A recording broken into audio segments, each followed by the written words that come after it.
Sir అయితే నిన్న republic day సందర్భంగా జనసేన అధినేత పవన్ కళ్యాణ్ 2 నియోజకవర్గాల అభ్యర్థులు ప్రకటించారు. నిన్న మనం అది మాట్లాడాం. కానీ దానికి టీడీపీ ఇప్పుడు మాట్లాడింది, స్పందించింది. అసలు మాకు ఎటువంటి బాధ లేదు, మాకు లేని బాధ వైసీపీకి ఎందుకు, ఆయన ప్రకటించుకున్నారు, అది ఆయన ఏ విధమైన సిగ్గు లేదని చెప్పుకోమను. ఎందుకు చెప్తున్నానంటే వీళ్ళ బాధ అంతా ఏంటంటే రేపు 2 రోజుల్లో ఎన్డీఏ సమావేశం కానుంది. దానికి పవన్ కళ్యాణ్ శంకల పిల్లల్ని తీసుకెళ్ళినట్టు ఢిల్లీకి ఇంత బతికి ఇంటి వెనకాల చచ్చింది అంత సమానం. నాకైతే డైరెక్ట్గా చెప్తున్నా, డెలిబరేషనే ఇస్తున్నా. ఎందుకంటే ఒకప్పుడు ఎన్డీఏని శాసించే స్థాయిలో ఉన్నాడు, ఇవాళ వెనక పవన్ కళ్యాణ్ వెనక వెళ్ళడానికి సిద్ధమవుతున్నాడు అంటే చంద్రబాబు నాయుడుకి ఇలా 2 చేతులు దండం పెట్టాలి. అంటే అధికారమే పరమావధానానికి ఏ గడ్డి కరవడానికైనా అలా వెనకట్లేదు అన్నది మాత్రం నేను ఖచ్చితంగా చెప్పగలను. గమనించుకోవాలంటే ఎందుకంటే ఇవాళ ఎన్డీఏలో అండ్ ఐఎన్డీఏ కూటమిలోనూ ఎలిమినేటెడ్ పార్టీ ఏదైనా ఉందంటే అది TDP. They didn't given a dam for them. But ఇంకా ఇంకా ఇంకా ఇంకా ఏదో విధంగా వాళ్ళ ప్రసన్నం చేసుకొని రేపు ఎలక్షన్స్లో ఉనికిని చాటుకోవడానికి ఎంత విశ్వ ప్రయత్నాలు చేస్తున్నారో చూడు. ఇంతకన్నా ఇందులో వేరే సారాంశం లేదు. వీళ్ళకి పవన్ కళ్యాణ్ ఏం చేసినా ఇష్టమే, పవన్ కళ్యాణ్కి వీళ్ళు ఏం చేసినా ఇష్టమే. కానీ లోపల మాత్రం కడుపు మంటతో చచ్చిపోతూ ఉంటారు. నేను నా కడుపు మంట వెలుగెక్కాడు. పవన్ కళ్యాణ్ నిజంగా ఆయనలో మండిపోతున్న విషయాల్ని సెన్సిబుల్గా, గతంలో ఊగిపోయి పిచ్చికిపోయి మాట్లాడే దానికన్నా సెన్సిబుల్గా డెలివరీ చేశాడు అంతే. ప్రాస్పెక్ట్ అయితే very clear and evident. Yes, లోపల మదన పడుతున్నాడు ఇతను అన్నది.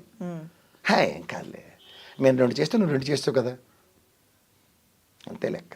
సార్ టీడీపీకి ఎలాగూ బీజేపీ సుముఖంగా లేదు కాబట్టి, అంటే ఒకవేళ బీజేపీ ఏమన్నా వెనకుండి జనసేనను అధినేతను ఇలా ఈ విధంగా ముందుకు తోస్తుందన్న ఒక చర్చ కూడా ఉంది సార్. అది ఎప్పటి నుంచో జరుగుతుందమ్మా. వీళ్ళు సొంత పెత్తనాలు ఎలగబెడుతున్నారు. రేపు ఎన్డీఏలో ఏముంటుందో చూడు. నాకు కావాల్సింది కూడా వీళ్ళు ముగ్గురు కలిపి నిలబడితేనే ప్రజలు కరెక్ట్గా ఆర్తపల్లం పెట్టేస్తారు. ఓకే సార్, ఫైనల్లీ ఈరోజు సిద్ధం సభలో ప్రతిపక్షాలు ఇప్పటి వరకు ఎన్నెన్ని ఆరోపణలు చేశాయో అన్నీ మనం చూస్తున్నాం. TDP, Janasena, Congress APC chief అధ్యక్షురాలు చేస్తున్న విమర్శలు అన్నీ మనం చూస్తున్నాం కదా. వీటన్నిటికీ ఎలాంటి సమాధానాలు వస్తాయి ప్రజలకి? ఆయన సైడ్ నుంచి చెప్పదలుచుకున్న వివరణ ఏముంటుంది సార్ విమర్శలకి? ఎందుకు ఆయన ఇప్పుడు పని చేసినోడైతే విమర్శని అయ్యో నేను ఈ పని చేయలేదని బాధపడి దాన్ని కవర్ చేసుకోవాలి. కోటింగ్ అంటారు. ఆ కోటింగ్ ఆయనకి ఎందుకు? ఏం చేసాడో ప్రజలకు తెలుసు. ప్రజలకి చేశానని డైరెక్ట్గా ఆయనే చెప్తున్నాడు.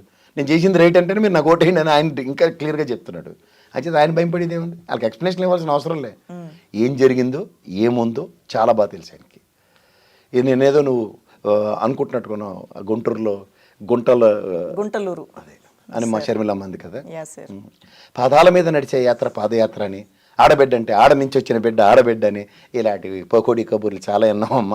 ఆవిడకే చెల్లింది. రాజశేఖర రెడ్డి గారి అమ్మాయి అయ్యిండు కూడా. ఆయనలో వచ్చే ఇది నాకు ఎలా ఉంటుందంటే, నందమూరి రామారావు గారు, తారక రామారావు గారికి, ఆ మహానుభావుడికి నోట్లో నాలిక లేని పిల్లలు ఎలా పుట్టారు, ఈ షర్మిలమ్మకు కూడా అలాగే రాజశేఖర రెడ్డి గారికి నోట్లో నాలిక లేకుండా కీచు గొంతు కేసుకుని పుట్టింది. ఎందుకంటే she doesn't know anything and ఏదో చెప్పాలి, ఏదో మాడలే ప్యారడీ చేసినట్టుగా ఫీల్ అయ్యి మాట్లాడటమే తప్ప, ఆ పాదాల మీద నడిచే యాత్ర పాదయాత్ర, ఆడబిడ్డ అంటే ఆడ నుంచి వచ్చిన బిడ్డ, అవన్నీ తెలియని చిన్నపిల్లలతోనూ అమ్మ. చిన్నపిల్లలు ఆడుకోవడానికి వస్తారు. ఈ కొత్త ఆటలు ఏంటంటే లోకేష్, షర్మిల లాంటి వాళ్ళు పాలిటిక్స్ కూడా ఏదో గేమ్ అనుకుని all together it's different ball game అని చెప్తుంటారు పాలిటిక్స్. అలాంటిది ఏంటంటే ఆ గేమ్ కూడా మేము ఆడగలం అనుకుని ఆవేశపడి వచ్చిన బ్యాచ్ వీళ్ళిద్దరు.